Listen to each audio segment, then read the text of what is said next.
we're going to have someone talk from a national team about something called the Europac pancreatic study, which was how primary care can get patients who are suitable to be recruited onto the study. Unfortunately, the lady is unwell, but we hope that she's going to be able to come back sometime later in the year. Is that right, Rach? To deliver the presentation, if at all kind of possible. So today you've got really kind of us as a team. So we were going to talk about the National Cancer Patient Experience Survey, which we're going to, and we've now got an opportunity to talk about it in more detail. I'm also going to talk about the Cancer Information Toolkit that some of you might have seen hit the press kind of last week with one of our team members, Maggie Tween, being on Look East, and also a number of kind of radio interviews. So for just those of you who don't know me, I'm Dr. Sam Phillips. I'm the clinical lead for the cancer programme, and we're joined by both Marika and Sue from our team, who are also going to be doing actually the bulk of the presentation. So the good news is, everyone, is that you haven't got to listen to me for most of the time. Most of it's actually going to be done by Marika and Sue, will introduce themselves when it comes to kind of that point. So if you'd like to move on to the next slide, please. So hi everyone, my name's Marika Pieri. I'm Cancer Transformation and Workforce Project Manager in Suzanne's team. Now, all of you may already be familiar with personalised care. Sorry, have we got to the right slide? We probably need to kind of have the next one. So just go on, carry on. Yeah, so which gives people choice and control over how their health and care is planned and delivered. And as you know, it's based on what matters to them, their individual strengths and needs, and supporting them to live as independently as they wish. So for the acutes, personalised care means that patients know that when they complete their treatment, they'll be offered information about signs and symptoms to look out for, which could suggest their cancer may have reoccurred and progressed. They will have rapid access back to their cancer team, which will include telephone advice and support if they are worried about any symptoms, including possible side effects of treatment. They will have regular surveillance, scans or tests, and personalised care and support planning about and support for self-management. And that will be to help to improve their health and well-being in the long term. The hospitals will also hold health and wellbeing events and will undertake holistic needs assessments, or also known as H&As. And these will be offered within 31 days of diagnosis and then during and end of treatment. But they could also be carried out by patient request. So the holistic needs assessment takes a person-centred approach and informs the personalised care and support plan to identify the patient's physical, practical, emotional and social needs to address them at the earliest opportunity. And patients might be signposted to other services to support them in their journey. So hospitals are implementing this personalised care, starting with breast, colorectal, prostate and endometrial cancers initially, with the intention to roll out to other cancers as well. The holistic needs assessment is undertaken by the cancer clinical nurse specialist, or can also be undertaken by the cancer care navigator. The end of treatment summary is a document produced by the hospital at the end of the patient's treatment. And what that does, it provides the patient and the GP valuable information with a detailed summary of their treatment, side effects, signs and symptoms of reoccurrence. Now, this information is vital to support primary care complete their cancer care reviews. But we do recognise that there is improvement about how we share that information between the hospitals and with primary care to make sure that primary care get that information in a timely manner and that it is recognised and goes on patient records. So next slide.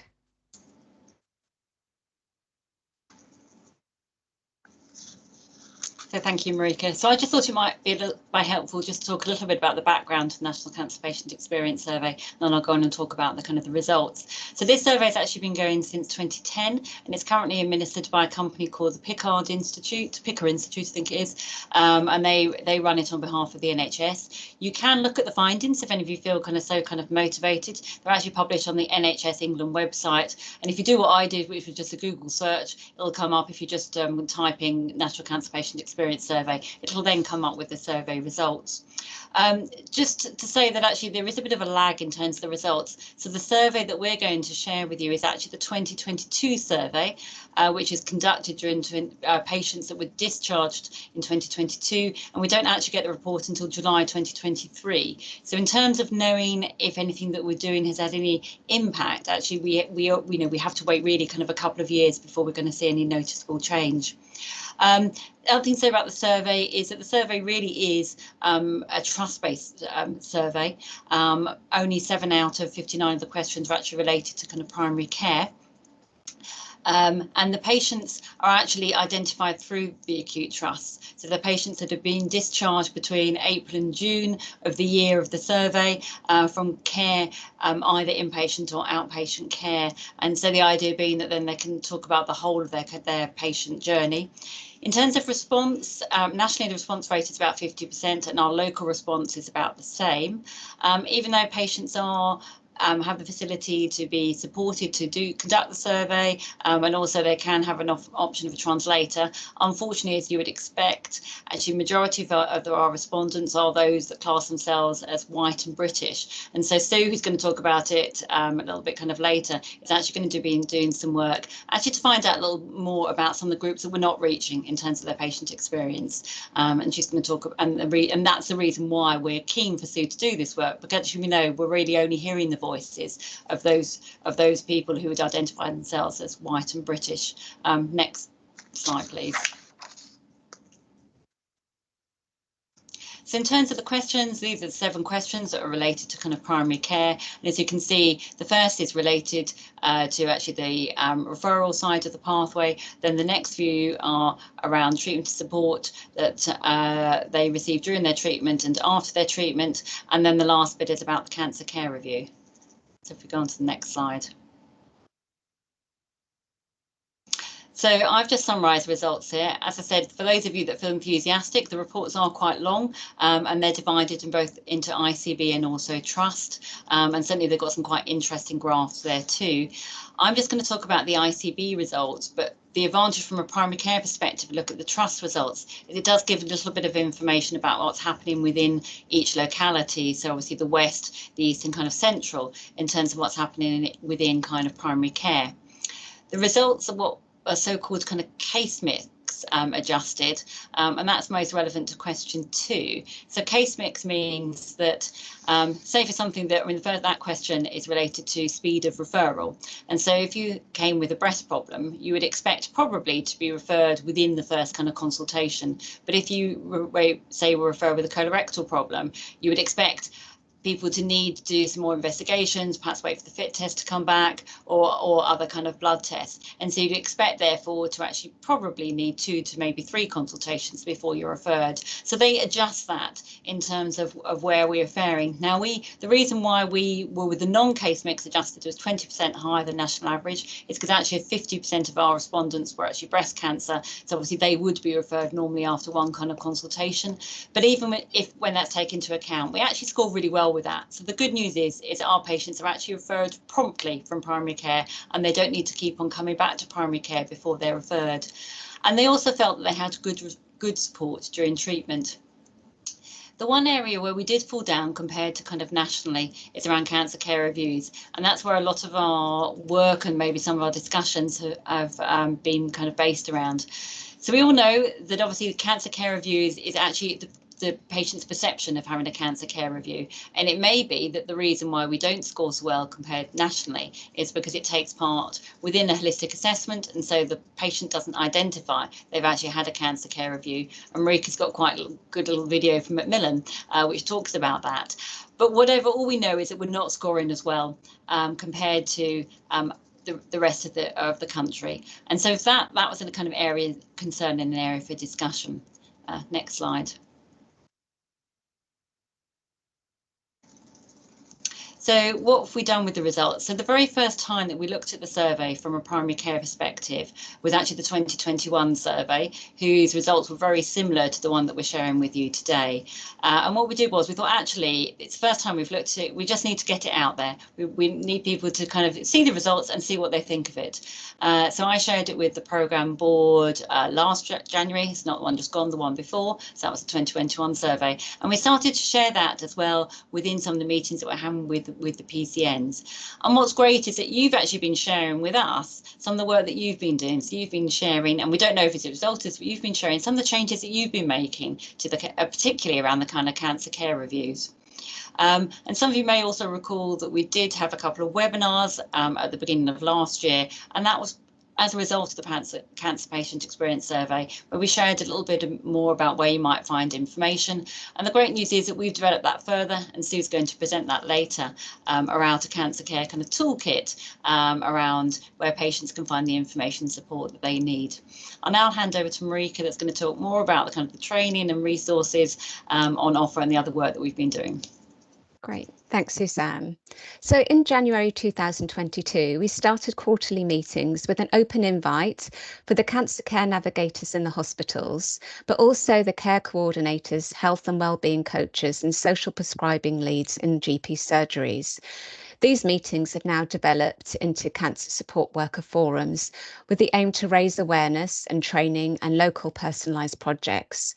So we would really encourage yourselves, if you know anyone or would like to attend yourselves, if you could let us know, and we will add you to the distribution list. So in these meetings, we do raise awareness on training. So, for example, we've raised awareness on the Cancer Champion training, which Sue will be talking about later. There is also the launch of the Aspirant Cancer Career Education and Development Programme, which some of you might recognise being known as Ascend. In terms of training that's already been delivered, in 2022, funding was offered to PCNs towards training of existing roles within primary care. The additional training included elements of cancer care and/or difficult conversations. Norfolk and Waveney ICB also supported the first non-clinical role to be awarded a fellowship nationally. Now, this was a health and wellbeing coach with lived experience of cancer.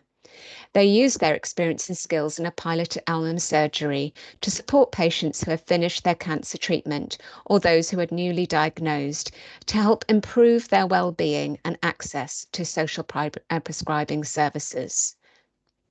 Next slide, please. So Macmillan have approved some funding for an 18-month senior project manager role to support the implementation of the Scottish evidence-based Improving the Cancer Care Journey model. So this model aims to improve the access of personalised care to everyone who receives a cancer diagnosis. It takes a place-based approach that considers the best and most appropriate options to achieve the goal of everyone being offered a personalised care and support plan. The project manager, when recruited, will link in and work with system partners to identify a model that fits within Norfolk and Waveney, and then pilot the model with any participating practices, particularly those in the most deprived areas of Norfolk and Waveney, so that personalised care is reached out to those in the greatest need. As mentioned, there are some digital challenges. But the aim will be to improve how personalised care information is shared. So that includes the cancer care reviews carried out by primary care, but also those holistic needs assessments, the personalised care and support plans and end of treatment summaries undertaken by the hospitals.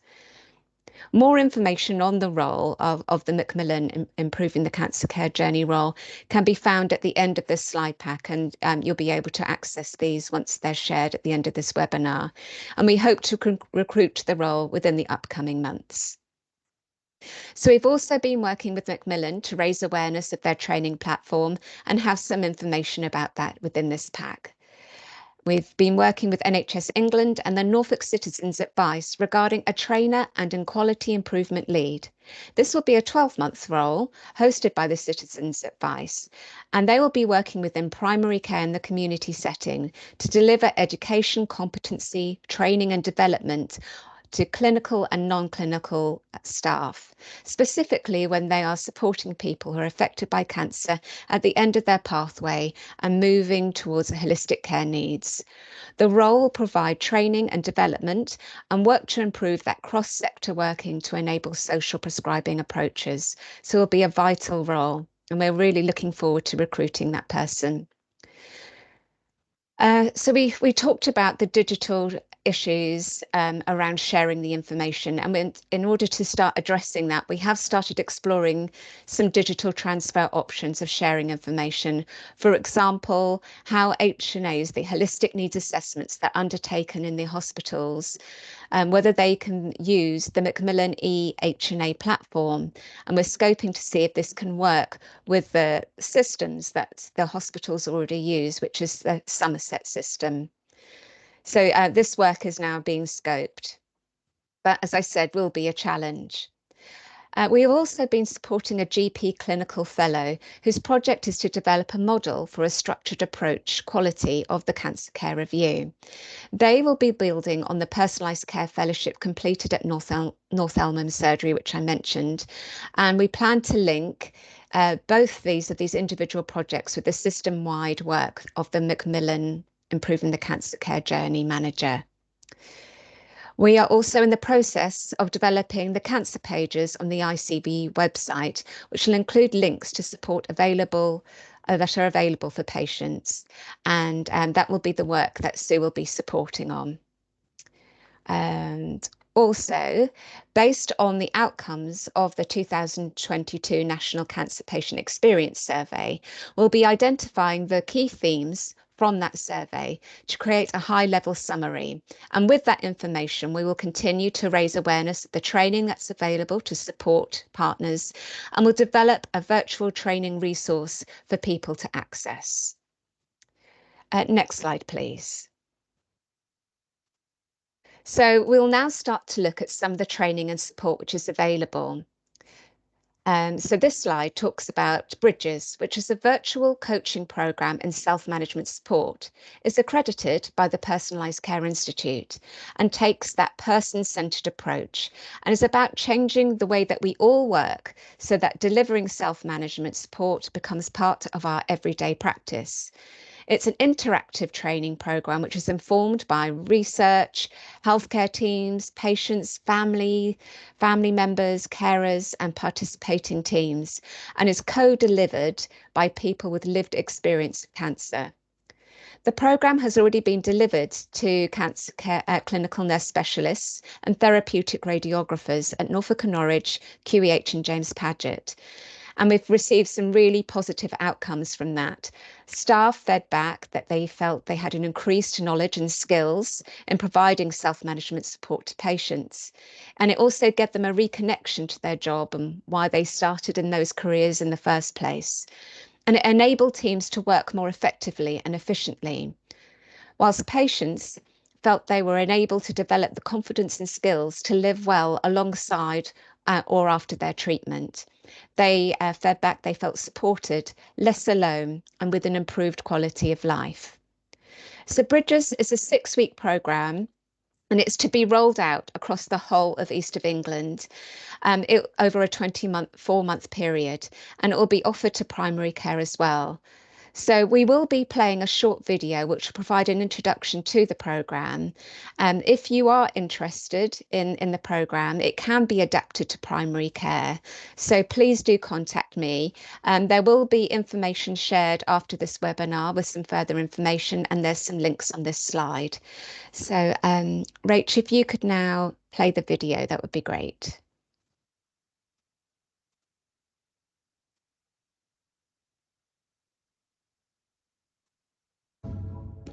What is Bridges self-management? There is a rise in people living with long-term conditions. This is increasing pressure on health services. Supporting people to self-manage can reduce health service usage and improve staff well-being. Patients want to be involved in care which is personalised to meet their needs.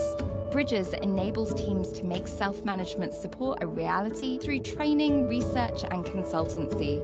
Bridges can unclog existing ways of working by enabling teams to work differently. allowing the balance of power to shift so that patients feel more confident and in control of their care. Bridges' principles align with existing professional values and gives you tools and strategies that work in any context. How do patients and families feel when you work in this way? Less alone, more involved, and more confident to continue under their own steam. How do staff feel after training? Inspired, positive, excited, empowered, encouraged. All of our workshops are co-delivered with patients who bring training to life. Bridges uses a whole systems approach to change, small steps that add up to big differences. Success in one area often leads to Bridges being adapted across the service. Bridges is based on 15 years of research and co-design. The workshops are accredited by the Personalised Care Institute.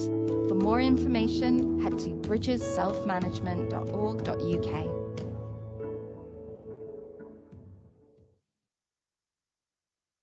Thank you, Rachel. So as I said, more information on the programme will be shared after the webinar. But if you are interested and want to find out more, please do let us know. As I said, this programme was going to be rolled out across the east of England, so it's an exciting project and be great if you could be involved as well. Next slide, please. So this is training about the Cancer Academy. The Cheshire and Merseyside Cancer Alliance host a Cancer Academy, which provides a collaborative platform. And there is a dedicated area on the site just for primary care, and it includes relevant and accurate and up-to-date information. On this slide is a really good video, and I wish we did have time to play it, with more information. And there's also a QR code on the slide as well, and a link to the website to register. But what makes this platform different is that it is tailored specifically to your job. It gives you updated, recommended content on your own personalised dashboard, and it can find out, for example, you can find out what your study days are, what courses are available, whether they're free, whether they're virtual. So if you've got any questions or queries around the training, that will be the place that you would be able to go to. They've also developed a forum where you can also chat to others, perhaps in the same job as yourselves, to share good practice and give and receive support from local and national colleagues. So it's a really good one to look into. Next slide, please. So Gateway C, perhaps some of you have already heard about this. It's a free online cancer education platform which is fully funded and developed for primary care professionals across England. It aims to improve cancer outcomes by facilitating earlier diagnosis and improving patient experience. The platform assists users to confidently identify, refer and support patients with their symptoms on their pathway.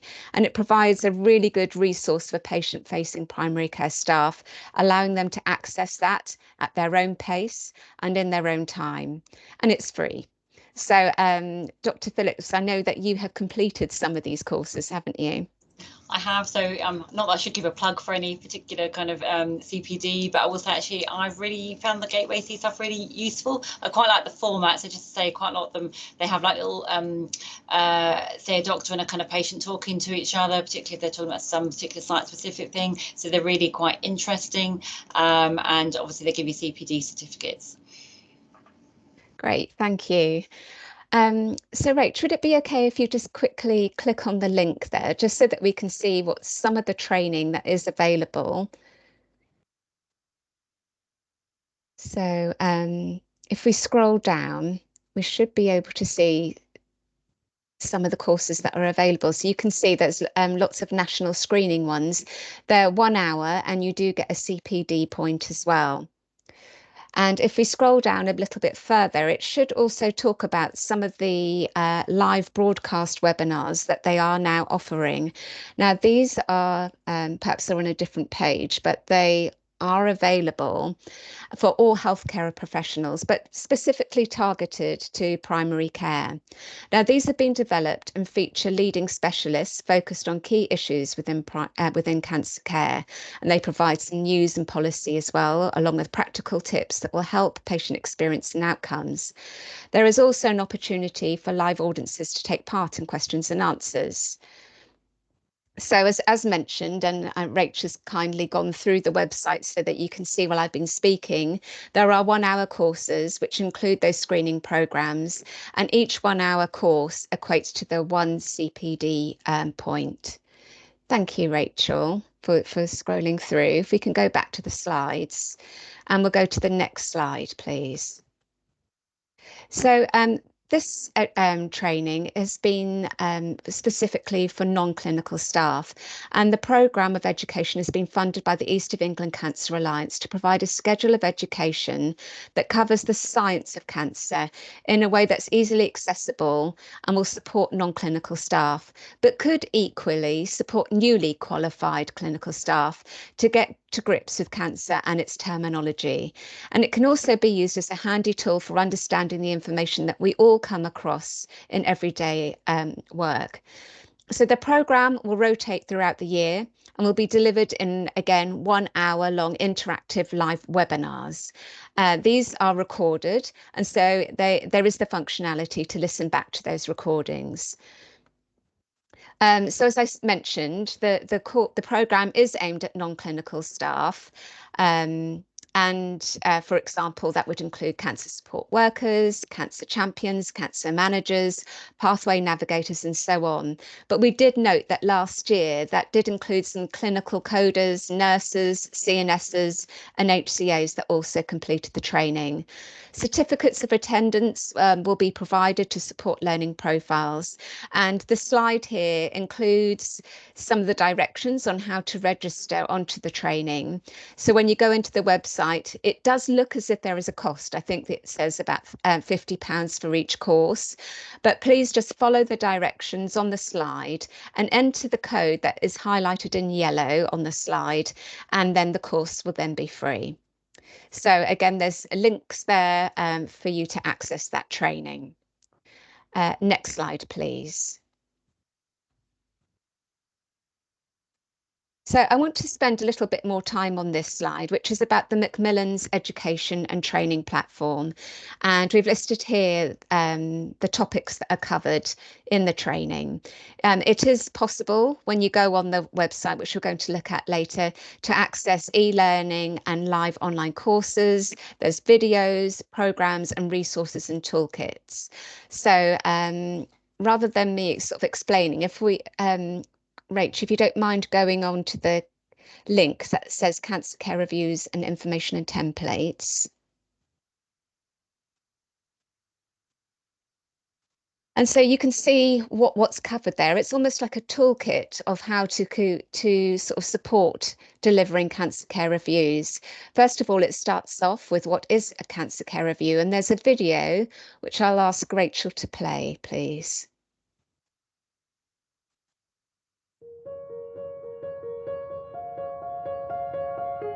When I came out of secondary care, it felt rather isolating, being back in the real world. Everyone around you thinks, yeah, you know, she's not got the disease anymore, she's going to be fine, everything's going to be okay. And that's when the slump comes, because you're not going into hospital anymore, so you're not able to talk to anybody. You really suddenly feel alone, and primary care seemed rather distant. What hasn't happened for me is, how do you feel psychologically? People kind of take for granted, you know, oh, he's a strong lad, you know, done this, you know, it was hard. I think I had 36 treatments for the radiotherapy, 3 chemotherapy, and I thought, well, actually, you know, I kind of need some help myself. A cancer care review in primary care is essentially a conversation between an individual, their GP, and or their nurse. It's about seamless care from secondary to primary to the community. It offers patients a personalised and holistic approach to identifying unmet needs and framing those needs as a clinician in primary care. So looking after them in that full context of their other conditions, which may be and be definitely the way you should be looking at it.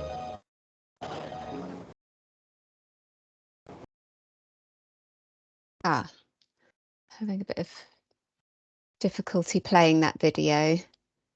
Perhaps we can. So there might be other opportunities, either that where you would incorporate components of.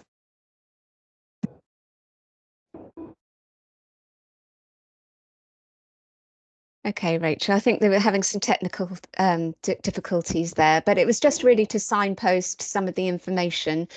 Rachel, if you could just pause the video for me, and then perhaps we can then scroll through and show what else is available on the Macmillan website.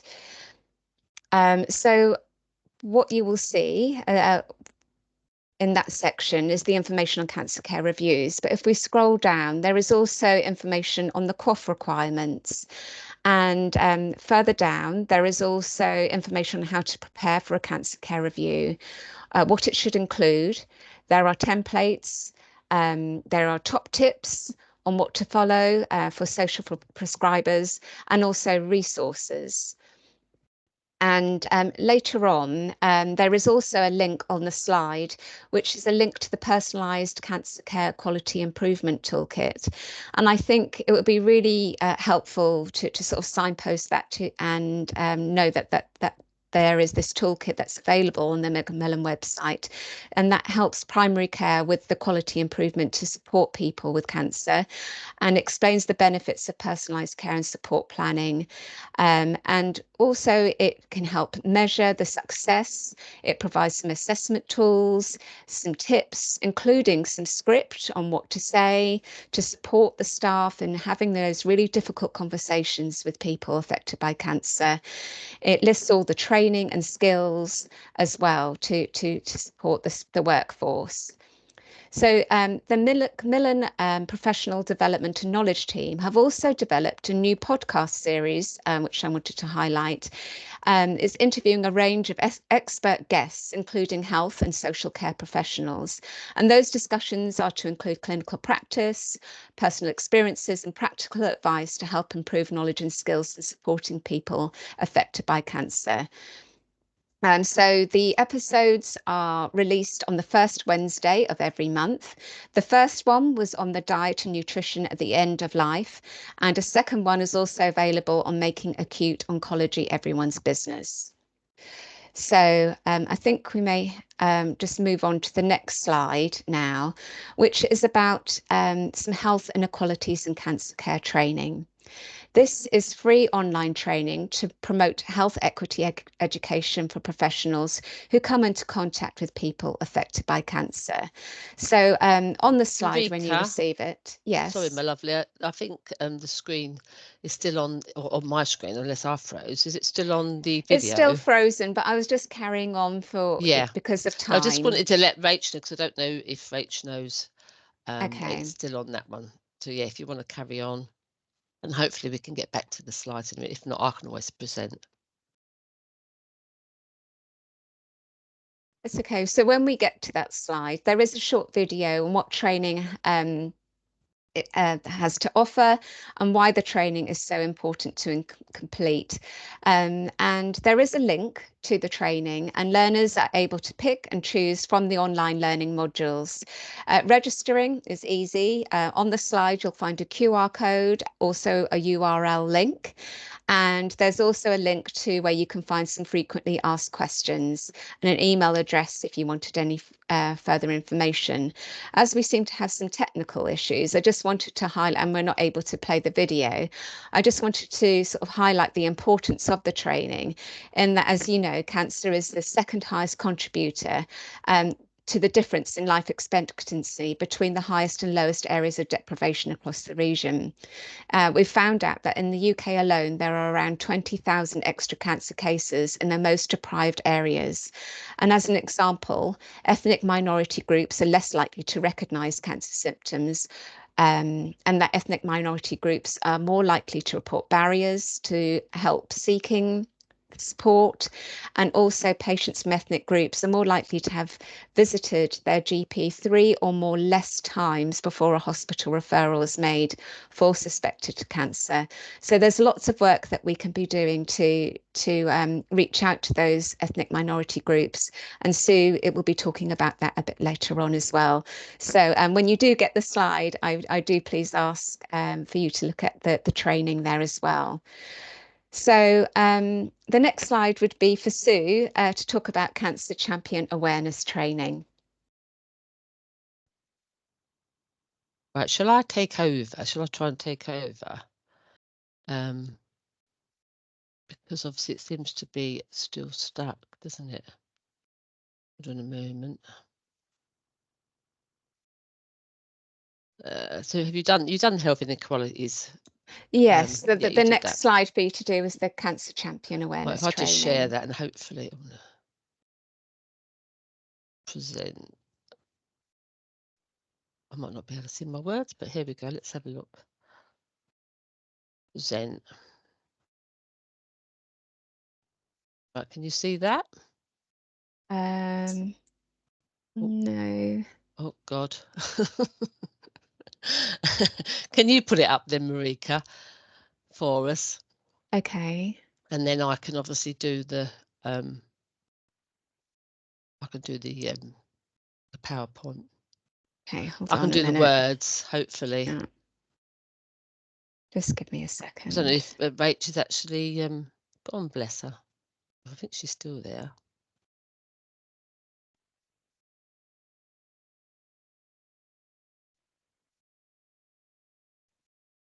Sorry. I got my screen set up differently. Technical issues, eh? Sorry about that, everyone. Yeah. So well done, Sue and Marika, for trying to sort out. You would never get me to manage. I mean, I'm kind of hopeless on tight screen sharing. I would actually manage to probably close down the entire meeting. So I think, that's what happens with me when I screen share. So you've both done a much better job than me. So well done, two of you. Thanks. Right, all right, so over to you. Yes. We've got a few highlights there. So so most people know me, I think. If you don't, I'm Sue Tro here, the Stop Smoking Advisor, the project officer for the cancer team. That was over 10 years ago. And now I'm actually leading on patient and public involvement for the team. So with this Cancer Champion training, most people may have known about this or taken part, but we just really wanted to get out there, how great it is, and there's no skills or qualifications or any specialist knowledge needed. The sessions teach people the key facts and statistics, symptoms, and screenings linked to a number of cancers. I've lost a part of my I think I've got your words up, Marika. Never mind. All right. Okay. That's okay. Right, let me just go back to mine. Let's click over to there because obviously I can't get your ones up. Are you presenting? Yes, I am. You are. Okay. Yeah, because it doesn't come up on my screen. That's really weird. I can't see anything on my screen either. I can see the three of you. Yeah, so we're not presenting then. It was there and then it's gone again. All right. Just so you're aware. Okay. Yeah, thanks, Nikki. That's there. Okay. It's on. It's that there. That's right. Cool. Okay. So I'm now sorry, I think, I'm sorry, Sue, but it looks like you've got some of your notes on these particular slides. But so if you just carry on, I think we'll just have to ignore that. Yeah, that's okay. So yeah, I'm just going to go to my slides. Yeah, so obviously this the Cancer Champion training is run by Humber and North Yorkshire Cancer Alliance and offer free sessions, as I said.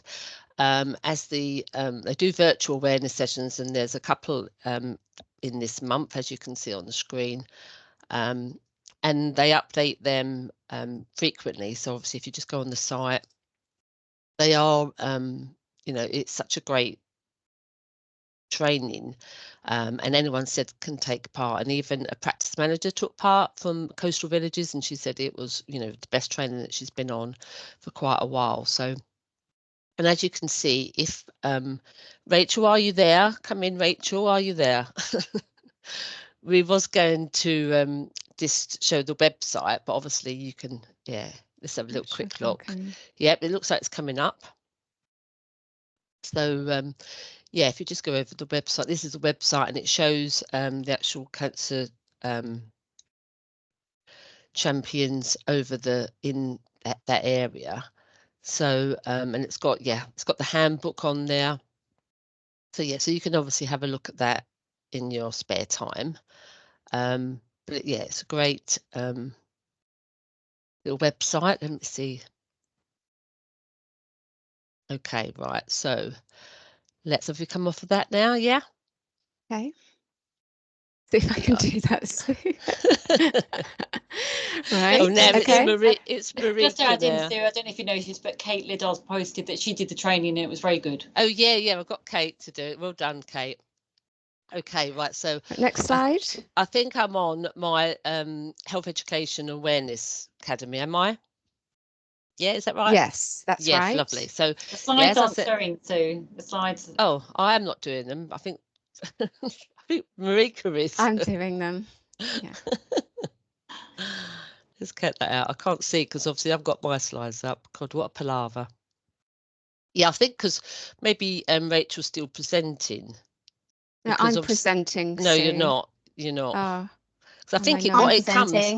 Yeah, I think what happens, you're not presenting either, Rach. I think what happens is the new teams for everybody, it says present in teams. So this causes a lot of problems, I think. So, yeah, well, I think we're there now.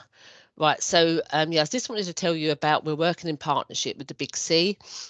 And this is our little brochure we have, so which we obviously we can we won't have time to look around it because with time's going on, but we can send you the link out.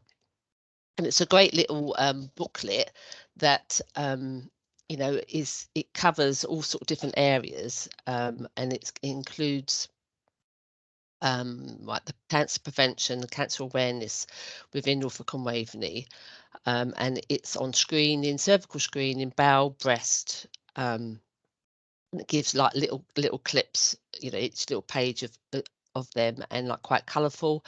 It's got keeping fit and eating healthy, and helps raise awareness, particularly with the seldom seen communities. So we are going to be looking at them. We've just put forward some funding to maybe get them done in different languages. So when I'm out there working with the different communities, we hope to maybe, you know, translate them into the languages that we need. So yeah, it's a really good project that we're doing with them. And they will be doing an evaluation at the end of the project, which will obviously be shared. If you want to go on to the next slide, Marika or Rachel, whoever. So yeah, some of you may know as well, obviously I run a Talk Cancer workshop on the 30th of January, which was really well received, put on by Cancer Research UK. The link is there in the slide also as well, so you can have a look. It was a great success. 35 people attended out of 40, because as it was online, you could have more people. So if it's face to face, you can only have 20.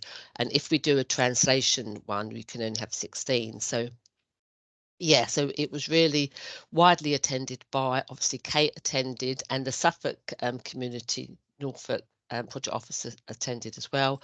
Stop Smoking advisors, coordinators, care coordinators, and quite a few from primary care, which was great. Yeah, and as I said, we plan to hold some face-to-face ones, and particularly emphasis on any language, so that, you know, we're going to have translators there if needed. And also the Reducing Health Inequalities, my projects throughout the year, are going to be trying to work with the communities seldom seen, focusing on Afro-Caribbean, Gypsy Roman traveller and the Eastern European. I don't think we was going to show the videos, but we won't at the moment because time's running out. So if we go on to the next slide, and if we can, then obviously we can, you know, we can go forward with that. So we thought this was a good opportunity to just let you know about our information toolkit, our cancer information toolkit, which was launched last week. Some of you may have known. Yeah, you can go on to the next slide if you want, Marika. yeah, some of you may have seen already on BBC and heard on the radio. So it's been really, the media out there has been really great. So here's the front cover of our toolkit, and it was designed as it says, you know, easily accessible, and information and help and support a cancer patient or anyone affected by cancer through their journey. The toolkit brings together information for people at different stages of their cancer journey, whether they may have a diagnosis or having treatment or just need that support. So it's about 60 pages long. And again, we can just leave that for now. You know, if anybody wants a copy, it is going to be, it has been circulated widely, and we will continue to do that. And also I will try to keep it updated, because we've had a few requests that some information is not on there. So it is going to be, as it's online, it can be editable. So yeah, so that's really good. So if you go on to the next slide, the patient involvement. So we just wanted to let you know, obviously, how it come about. We started it's taken a while to actually do the toolkit. We started in December 22, and we started discussions with a comms consultant from the Engaging People company. And to start with, we had to agree the style, the structure, and the delivery plan. And then we partnered with Gemma, who was Michelle's communication consultant. So as you can see there, so Gemma's little picture with husband Craig. Gemma had lived experience of cancer, so it was really great that she could work alongside Michelle. So it brought an personal insight to the toolkit, which meant a great deal to her. Gemma was diagnosed with a brain tumour in 2018 and sadly passed away in November 2023, while still actually involved in the toolkit.